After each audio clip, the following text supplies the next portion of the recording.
Hello students, हमारे YouTube channel हर्षना classes physics पर आप सभी का स्वागत है। कैसे हैं आप सभी। आज बहुत ही इम्पोर्टेंट अपना लेक्चर हम लेकर आ गए हैं आपके बीच। 12th क्लास फिजिक्स सेकंड की बहुत ही बेहतरीन यूनिट लाइट प्रकाश, जिसमें से आता है 13 नंबर का बोर्ड एग्जामिनेशन में। और इस यूनिट को आप अगर कवर कर लेते हैं तो आपके 13 नंबर हो जाते हैं बिल्कुल कंप्लीट, बिल्कुल पूरे अच्छे नंबर आपके हो जाते हैं और आपसे यहाँ से कुछ भी नहीं बच पाएगा। ठीक है, तो चलिए शुरू करते हैं अपना लेक्चर। फिजिक्स सेकंड में पहला चैप्टर आपका यूनिट लाइट के अंतर्गत आता है प्रकाश का परावर्तन एवं अपवर्तन, reflection and refraction of the light, प्रकाश का परावर्तन और अपवर्तन। ठीक है, बहुत ही इंपॉर्टेंट चैप्टर है। 10th क्लास में आपने ये स्टडी किया है, 12th क्लास के लिए बेसिक रहेगा और आप जो है इसको ज़्यादा से ज़्यादा इसमें अगर अपना आउटपुट मतलब देंगे तो हमारे सेंटर की ओर से भी, कोचिंग की ओर से भी आपको जो है बहुत ही अच्छी क्लासेस प्रतिदिन प्रोवाइड होती रहेंगी। ठीक है, चलिए तो शुरू करते हैं आज का अपना पहला टॉपिक। अगर आप हमारे चैनल पर नए हैं तो चैनल को सब्सक्राइब कर दें, लाइक कर दें और ज़्यादा से ज़्यादा शेयर करें। चलिए, लेकिन पहला चैप्टर के अंतर्गत हम जो है पहला ही टॉपिक पढ़ेंगे प्रकाश। ठीक है, व्हाट इज द लाइट, प्रकाश। देखिए प्रकाश क्या है। प्रकाश एक प्रकार की ऊर्जा होती है जिसके द्वारा हम भिन्न भिन्न प्रकार की वस्तुओं को देख पाते हैं। हमारे आसपास जितनी भी वस्तुएं होती हैं विदाउट प्रकाश के आप उनको नहीं देख सकते हैं। तो प्रकाश की क्या होती है, उसमें हमें हेल्प की आवश्यकता होती है। तो जो भी हमारे आसपास वस्तुएं हैं तो हम उनको प्रकाश की सहायता से देखते हैं। आप जानते हैं तो प्रकाश एक क्या है, एनर्जी फॉर्म होती है। प्रकाश एक प्रकार की ऊर्जा है। ठीक, तो हम इसकी डेफिनेशन में ये बिल्कुल लिख सकते हैं कि प्रकाश एक प्रकार की ऊर्जा है जिसके द्वारा हम भिन्न भिन्न प्रकार की वस्तुओं को देखते हैं। ठीक है स्टूडेंट्स, नेक्स्ट अपना इसमें टॉपिक आता है कि भाई जो नेचर ऑफ द लाइट है, प्रकाश के जो गुण होते हैं वो कितने होते हैं, है ना। प्रकाश के गुणों की हम बात करेंगे तो प्रकाश के गुणों में स्टूडेंट्स बहुत ही इंपॉर्टेंट है अपना दूसरा टॉपिक आज का, प्रकाश के गुण। ठीक है, प्रकाश के गुण, प्रॉपर्टी या प्रॉपर्टीज लिखें आप, प्रॉपर्टीज ऑफ लाइट। ठीक है, प्रकाश के गुण, प्रकाश के गुण। ठीक है, तो प्रकाश के गुण क्या होते हैं। देखिए प्रकाश के गुण आपने हाई स्कूल में भी इसको पढ़ा है। प्रकाश जो है हमेशा सरल मार्ग में चलेगा, सीधे मार्ग में प्रकाश चलता है। ठीक है, प्रकाश क्या है, ऑलवेज स्ट्रेट लाइन में आपका ट्रैवल करेगा। ऐसा नहीं है कि प्रकाश आपका इस तरह से ट्रैवल करे, बिल्कुल स्ट्रेट चलेगा, बिल्कुल सीधा चलेगा। ठीक है, और प्रकाश किसी भी विजुअल मीडियम को मतलब पारदर्शी माध्यम को पार कर सकता है। ठीक है, बिल्कुल जो पारदर्शी माध्यम आप समझते हैं जैसे कि विदाउट पॉलिश वाला अगर आपका कोई कांच है ना, तो बिल्कुल उसको एक साइड से आपका अगर प्रकाश आप इंसिडेंस करते हैं, गिराते हैं तो दूसरी ओर आपका इजीली वो निकल जाता है। मतलब पारदर्शी माध्यम को प्रकाश पार कर सकता है। ठीक है, ये तो दो नियम हुए आपके, मतलब इसमें दो रूल हुए। पहला जो नंबर आपको बताया है कि प्रकाश क्या चलेगा, सरल मार्ग में चलेगा। प्रकाश सरल मार्ग में चलता है, प्रकाश जो है सरल मार्ग में चलेगा। दूसरा क्या है बताया आपको मैंने कि प्रकाश किसी भी पारदर्शी माध्यम को पार कर सकता है। प्रकाश किसी भी पारदर्शी माध्यम को पार कर सकता है ना। पारदर्शी माध्यम, प्रकाश किसी भी पारदर्शी माध्यम को पार कर सकता है। तीसरा, प्रकाश की वायु या निर्वात में जो चाल होती है ना, 3 × 10⁸ मीटर प्रति सेकंड होती है। प्रकाश की जो चाल होती है निर्वात में 3 × 10⁸ मीटर प्रति सेकंड होती है। कितनी होती है, नंबर 3 हम पढ़ रहे हैं। प्रकाश की वायु या निर्वात में जो चाल होती है 3 × 10⁸ मीटर प्रति सेकंड होती है। ठीक है, निर्वात का मतलब होता है जहां पर वायु की उपस्थिति कम हो या फिर वायु आपकी बिल्कुल ना हो। ठीक है, उसको कहेंगे हम क्या कहेंगे, निर्वात कहेंगे। तो वायु या निर्वात में प्रकाश की चाल कितनी होती है, 3 × 10⁸ मीटर प्रति सेकंड होती है। नंबर हमारा जो 4 है वो क्या है, प्रकाश विद्युत चुंबकीय तरंगों के रूप में चलता है। जो विद्युत चुंबकीय तरंगें होती हैं, इलेक्ट्रोमैग्नेटिक वेव्स जो होती हैं, जिन पर जो खोज की थी, जिन पर जो वर्क किया था, जो शोध किया था मैक्सवेल थे, है ना, सूक्ष्म प्रकाशिकी के अंतर्गत। तो मैक्सवेल ने विद्युत चुंबकीय तरंगों पर काम करा था और उसने बताया था कि जो प्रकाश है वो विद्युत चुंबकीय तरंगों के रूप में आपका चल सकता है। ठीक है, तो प्रकाश क्या है, विद्युत चुंबकीय तरंगों के रूप में चलता है। प्रकाश विद्युत चुंबकीय तरंगों के रूप में चलता है भाई। प्रकाश विद्युत चुंबकीय तरंगों के रूप में चलता है, तरंगों के रूप में चलता है। प्रकाश विद्युत चुंबकीय तरंगों के रूप में चलता है। नेक्स्ट नंबर आपका है कि अगर प्रकाश विद्युत चुंबकीय तरंगों के रूप में चलेगा तो निश्चित सी बात है कि वायु या निर्वात में विद्युत चुंबकीय तरंगों की चाल भी 3 गुणा 10 की घात 8 3 गुणा 10 की घात 8 मीटर प्रति सेकंड ही होगी। ठीक है, विद्युत चुंबकीय तरंगों की चाल भी प्रकाश की जो है आप में, है ना, क्या होगी भाई, प्रकाश की क्या चाल होती है वायु निर्वात में, 3 गुणा 10 की घात 8 मीटर प्रति सेकंड होती है। इसलिए विद्युत चुंबकीय तरंगों की चाल भी वायु निर्वात में 3 गुणा 10 की घात 8 मीटर प्रति सेकंड ही होगी। इस तरह से ये 5 नंबर आपके हुए। और नंबर 6 आप इसमें पढ़ते हैं, क्या पढ़ते हैं कि जो प्रकाश की तरंगदैर्ध्य है, प्रकाश की तरंगदैर्ध्य जो होती है, प्रकाश की तरंगदैर्ध्य होती है कितनी से भाई, ये होती है 3900 एंगस्ट्रॉम से 7800 एंगस्ट्रॉम तक होती है। कितनी होती है प्रकाश की तरंगदैर्ध्य? 3900 एंगस्ट्रॉम से 7800 एंगस्ट्रॉम तक होती है। ठीक, तो सीधा तरीका है याद रखने का, 39 दूनी 78 होते हैं, तो 3900 से क्या होगी 7800 एंगस्ट्रॉम तक प्रकाश की तरंगदैर्ध्य होती है। इस तरह से 6 नंबर आपके मैंने इसमें बताए। नेचर की बात करें प्रकाश की, तो प्रकाश के काफी गुण आपके हैं, है ना। जैसे प्रकाश श्वेत, जो सूर्य का प्रकाश होता है वो श्वेत होता है, और जो श्वेत प्रकाश होता है वो 7 कलर्स का कॉम्बिनेशन होता है। विवग्योर आपने 10th क्लास में पढ़ा है ना, विवग्योर पढ़ा है आपने, क्या विवग्योर, विवग्योर, है ना, विवग्योर का पूरा ये लेटर है विवग्योर, और इसमें 7 कलर्स का ये क्या है कॉम्बिनेशन है। V for violet, I for indigo, V for blue, G for green, Y for yellow, O for orange, R for red, है ना। तो इस तरह से 7 कलर का जो है क्या होता है कॉम्बिनेशन होता है। इसको कहेंगे श्वेत प्रकाश। क्या कहेंगे स्टूडेंट्स? श्वेत प्रकाश कहेंगे। ठीक है, तो इस तरह से जो मैंने मेन आपको बताए हैं वो 6 नंबर आप यहाँ पर लिखेंगे। नंबर 1 प्रकाश सरल मार्ग में चलता है, नंबर 2 प्रकाश किसी भी पारदर्शी माध्यम को पार कर सकता है, और नंबर 3 है आपका प्रकाश जो है वायु या निर्वात में जो चाल है प्रकाश की वो 3 गुणा 10 की घात 8 मीटर प्रति सेकंड होती है। प्रकाश विद्युत चुंबकीय तरंगों के रूप में भी चल सकता है, और प्रकाश अगर विद्युत चुंबकीय तरंगों के रूप में चलेगा तो विद्युत चुंबकीय तरंगों की चाल भी वायु या निर्वात में 3 गुणा 10 की घात 8 मीटर प्रति सेकंड ही होती है। और प्रकाश, अंतिम नंबर, प्रकाश की जो तरंगदैर्ध्य है वो 3900 एंगस्ट्रॉम से 7800 एंगस्ट्रॉम तक होती है। तो स्टूडेंट्स इस तरह से प्रकाश की डेफिनेशन आपने समझी, प्रकाश के गुण आपने समझे। ठीक है, तो पीडीएफ प्राप्त करने के लिए, पीडीएफ प्राप्त करने के लिए आप जो है कमेंट करें, हमारे कमेंट सेक्शन में जाकर कमेंट करें कि आपको पीडीएफ चाहिए, तो उसको आपको हम बताएंगे कि आपको हमारी जो पीडीएफ है कहाँ से मिलेगी। टेलीग्राम का फिर हम जो है आपको लिंक देंगे, और टेलीग्राम, किस टेलीग्राम से आपको जुड़ना है। ठीक है, आपको अगर नीड है, आपको अगर पीडीएफ चाहिए तो आप हमारे जो है इसमें कमेंट सेक्शन में जाइए, कमेंट सेक्शन में जाके आप जो है क्या करिए पीडीएफ लिखिए, है ना।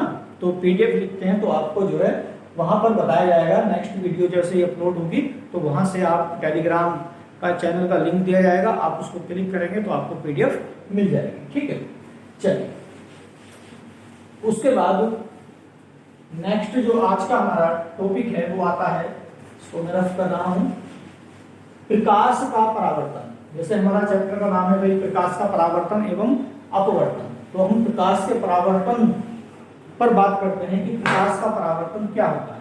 ठीक है स्टूडेंट्स, तो हेडिंग आप लगाएंगे इसमें प्रकाश का परावर्तन, प्रकाश का परावर्तन। ठीक है, मतलब reflection of the light, reflection of the light, प्रकाश का परावर्तन। देखिए प्रकाश का परावर्तन होता क्या है, इसको हम एक चित्र के माध्यम से, डायग्राम के माध्यम से समझेंगे। ठीक है स्टूडेंट्स, देखिए ये आपका एक चिकना तल है। क्या है स्टूडेंट्स? एक चिकना तल है।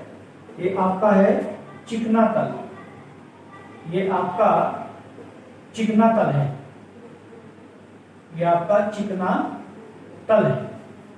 ठीक, ये आपका चिकना तल है। और यहाँ पर हम जो है ये जो बीच में आप लाइन देख रहे हैं ये है अभिलंब। क्या होता है स्टूडेंट्स? अभिलंब होता है। ये आपने हाई स्कूल में भी इसको पढ़ा है। अभिलंब मतलब नॉर्मल। ठीक है, अभिलंब मतलब normal, represented by capital N. Capital N से हम इसको क्या करते हैं? रिप्रेजेंट करते हैं। ये नॉर्मल है। अगर हम बात करें तो ये आपका पहला माध्यम होगा। क्या होगा? पहला माध्यम। और ये आपका क्या होगा? दूसरा माध्यम होगा। बट ये जो है चिकना तल है, स्मूथ सरफेस है ना? क्या है ये? स्मूथ सरफेस है, चिकना तल है। जैसे आपका घरों में जो दर्पण होता है जिसमें आप फेस देखते हैं, क्या देखते हैं? जिसमें आप फेस देखते हैं अपना, है ना? शीशे की बात करें तो ये आपका जो है एक प्लेन समतल दर्पण है जिस पर एक और क्या है? पॉलिश है, एक पेंट है। ये जो मैंने निशान बनाए हैं पॉलिश या पेंट के हैं कि पॉलिश या पेंट इसके एक साइड हुआ हुआ है। तो जैसे ही प्रकाश इस चिकने तल पर गिरता है, जैसे ही प्रकाश इस चिकने तल पर गिरेगा, गिरेगा मतलब आपतित होगा। प्रकाश क्या होगा? गिरेगा मतलब आपतित होगा। गिरना मतलब आपतित होना, तो इसको कहेंगे आपतित किरण। क्या कहेंगे? आपतित किरण कहेंगे स्टूडेंट्स। इसको कहेंगे हम आपतित किरण। इंग्लिश में अगर बात करें तो इसको बोलते हैं हम इंसिडेंस रे। क्या बोलते हैं? इंसिडेंस रे बोलते हैं स्टूडेंट्स। क्या बोलते हैं? इंसिडेंस रे बोलते हैं। जैसे ही प्रकाश किरण आपकी इस चिकने तल पर आपतित होती है, तो चिकने तल पर जैसे ही ये आपकी आपतित होगी तो इस चिकने तल से टकराने के पश्चात यह प्रकाश किरण वापस उसी माध्यम में चली जाती है जिस माध्यम से वह आई थी। ठीक है, ये पूरा एक माध्यम है, पहला माध्यम, और ये नीचे क्या है? दूसरा माध्यम है। पूरा एक दूसरा माध्यम है, ये पूरा पहला माध्यम है। तो जिस माध्यम से प्रकाश किरण आती है तो चिकने तल से टकराने के पश्चात क्या होगी? टकराने के पश्चात वापस उसी मार्ग में, मतलब मार्ग में, उसी माध्यम में चली जाती है जिससे वह आई थी, है ना? तो यहाँ पर जो ये घटना है प्रकाश की, ये जो फिनोमिना है, इसी को कहते हैं हम प्रकाश का परावर्तन। क्या कहते हैं? प्रकाश का परावर्तन। जब परावर्तन हुआ है तो इस किरण का नाम होगा स्टूडेंट्स परावर्तित किरण। क्या होगा? परावर्तित किरण। इसको कहेंगे परावर्तित किरण, मतलब रिफ्लेक्टेड रे हम इसको कहेंगे, रिफ्लेक्टेड रे बोलेंगे। अब यहाँ पर ये जो आपतित किरण है इस अभिलंब के साथ कोई ना कोई कोण बनाएगी। वो कोण होगा आपका स्मॉल आई। क्या होगा? स्मॉल आई कोण होगा। दूसरा, परावर्तित किरण भी अभिलंब के साथ कोई ना कोई कोण बनाएगी। ये आपका होगा स्मॉल आर। क्या होगा? Small R. तो ये जो आई है आपका, इसको कहते हैं हम आपतन कोण। क्या कहेंगे स्टूडेंट्स? आपतन कोण कहेंगे। इसको कहेंगे आपतन कोण। ठीक है, आपतित किरण जो अभिलंब के साथ बनाएगी। और दूसरा, परावर्तित किरण के साथ, जो परावर्तित किरण है ये अभिलंब के साथ जो कोण बनाएगी इसको कहेंगे परावर्तन कोण। क्या कहेंगे? परावर्तन कोण। ठीक है, आपतन कोण को कहते हैं इंग्लिश में angle of incidence, angle of incidence, और परावर्तन कोण को कहते हैं एंगल ऑफ रिफ्लेक्शन, है ना? और यहाँ पर आपतित किरण, परावर्तित किरण और अभिलंब ये तीनों एक ही तल में होते हैं, अर्थात इनका जो आपतन बिंदु है वो एक ही होता है। ये वो क्या है? आपतन बिंदु है। क्या है स्टूडेंट्स? आपतन बिंदु है आपका। ठीक है, ये आपतन बिंदु है जो आपका क्या होता है भाई, इन तीनों के लिए एक ही होता है। किसके लिए? आपतित किरण, परावर्तित किरण और अभिलंब, इन तीनों के लिए एक ही होता है। तो स्टूडेंट्स ये हुई आपकी प्रकाश के परावर्तन की घटना, प्रकाश के परावर्तन की घटना। या दूसरे शब्दों में आप इजीली क्या लिख सकते हैं? किसी भी चिकने तल से प्रकाश किरण का टकराकर वापस उसी माध्यम में लौट जाना या चले जाना ही प्रकाश का परावर्तन कहलाता है।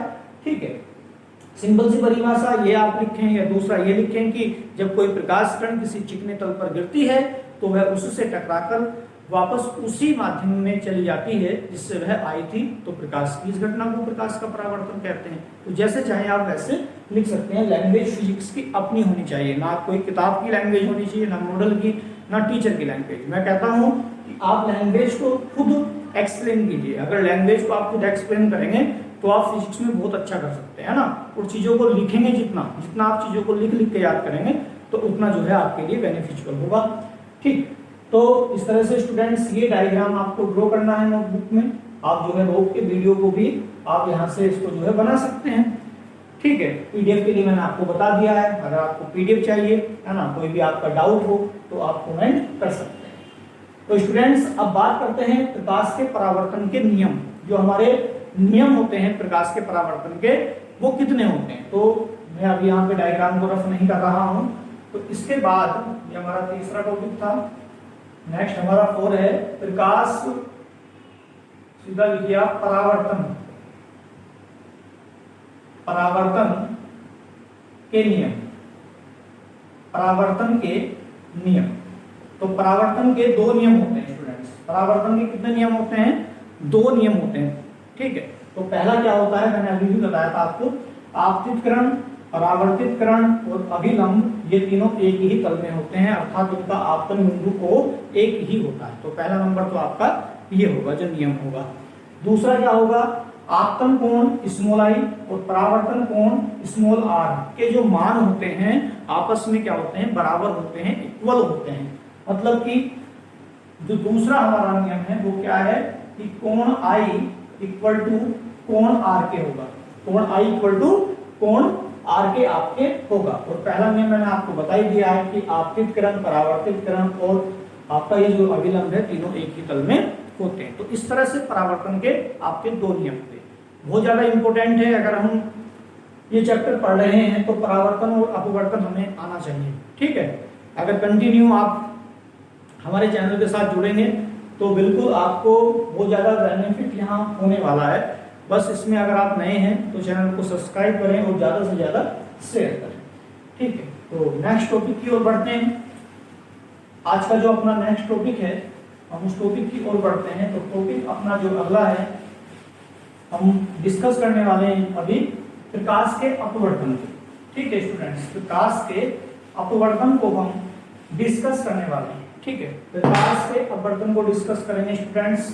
तो हेडिंग्स में आप लगाएंगे प्रकाश का अपवर्तन, प्रकाश का अपवर्तन।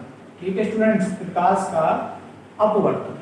ठीक, मतलब रिफ्रैक्शन ऑफ द लाइट। प्रकाश का अपवर्तन क्या होता है? तो इसमें मैं आपको बता दूं, यदि कोई प्रकाश किरण एक माध्यम से दूसरे माध्यम में जाती है, मतलब पहले माध्यम से दूसरे माध्यम में जाती है, तो वह अपने मार्ग से विचलित हो जाती है। विचलित होने का मतलब होता है थोड़ी सी हट जाती है, अपने रास्ते से क्या होगी, हटेगी, मतलब विचलित हो जाएगी।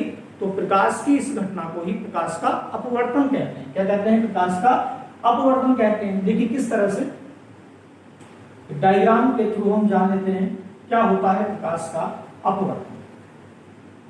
आपका ये है पहला माध्यम, यहाँ पर हम लिखेंगे ये है आपका पहला माध्यम, ये आपका है दूसरा माध्यम, ये आप समझते हैं ये आपका है अभिलंब।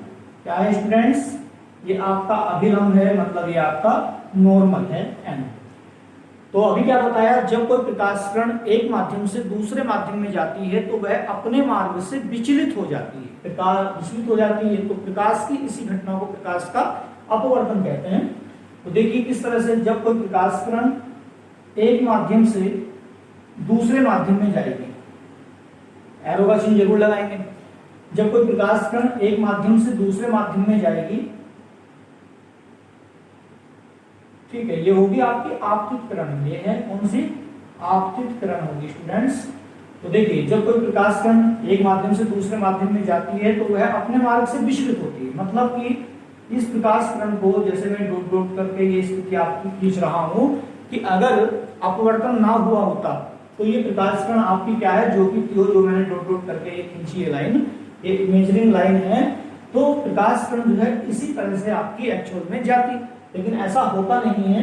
ये प्रकाश किरण क्या होगी, इस अपने रास्ते से, इस अपने मार्ग से क्या होगी, विचलित होगी। अब विचलित होगी तो देखिए विचलित होते हुए ये प्रकाश कण आपकी इस तरह से भी जा सकती है ना, और प्रकाश कण ये जो है आपकी इस तरीके से भी जा सकती है।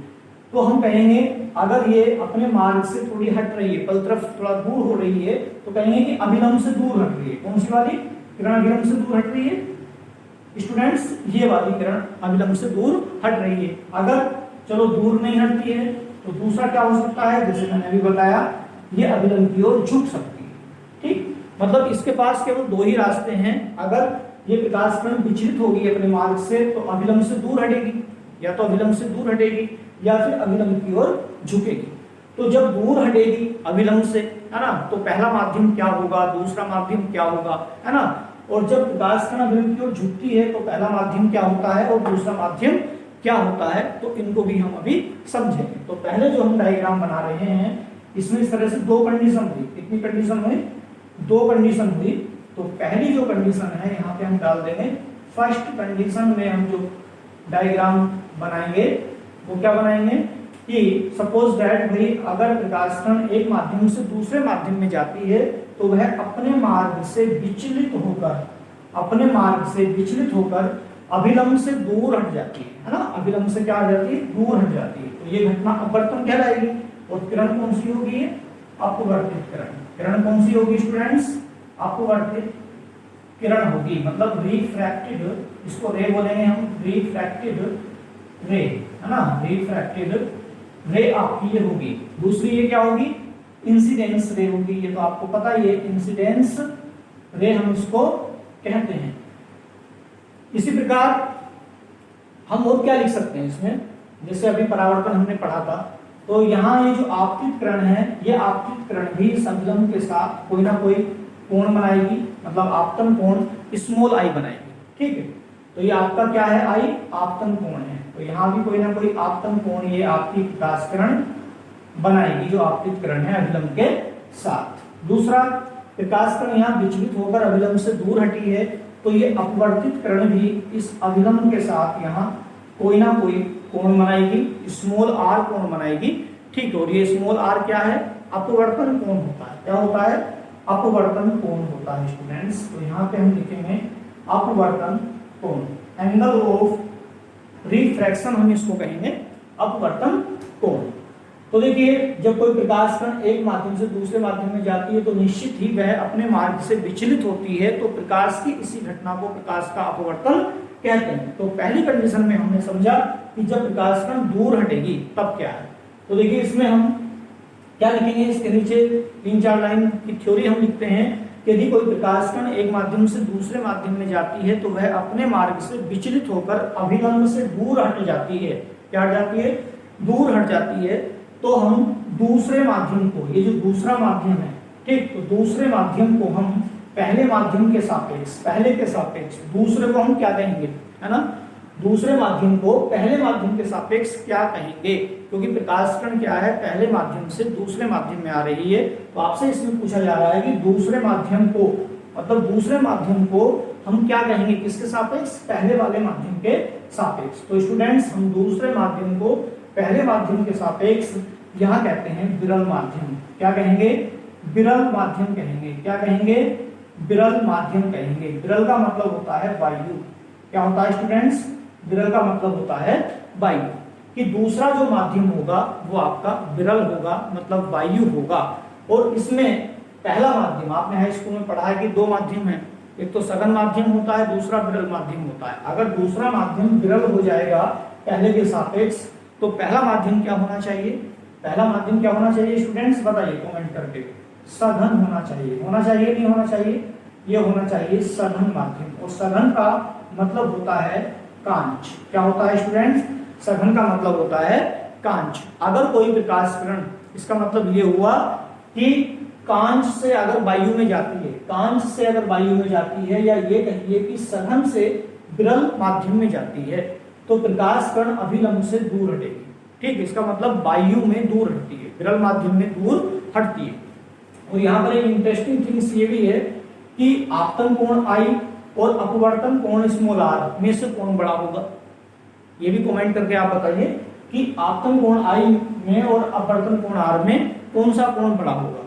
निश्चित सी बात है, ये अपने मार्ग से यहाँ विचलित होकर थोड़ा सा अभिलंब से दूर हट रही है, तो निश्चित ही आर कोण आपका बड़ा बनेगा।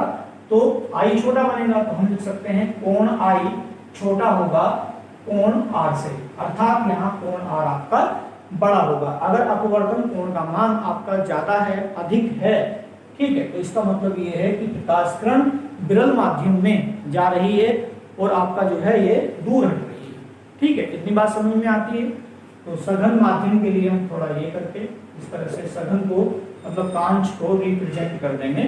ठीक है, ये हमने इस तरह से रिप्रेजेंट कर दिया।